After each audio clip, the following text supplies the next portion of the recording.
রবিবার মানে খাওয়া দাওয়া, দুপুরে ভাত ঘুম, তাই ভালো ভালো রান্না করার পড়ে যায় ধুম।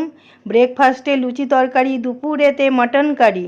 মটনটি ধুয়ে পরিষ্কার করে নিয়ে ম্যারিনেট করলাম নুন, হলুদ, টক দই, কাশ্মীরি চিলি পাউডার, গোলমরিচ গুঁড়ো আর কাঁচা তেলের সাথে। তারপরেতে আলু, পেঁয়াজ, টমেটো, আদা, রসুন, লঙ্কা, জিরে, ধনে কেটে বেটে রান্নাঘরে এসে কড়াতে গরম তেলে আলু ভেজে তুলে সেই তেলেতে একটু ঘি, গোটা গরম মশলা আর তেজপাতা ফোড়ন দিয়ে পেঁয়াজ ভেজে টমেটো দিয়ে নরম হয়ে এলে দিয়ে দিলাম বাটা মশলা আর নুন হলুদ।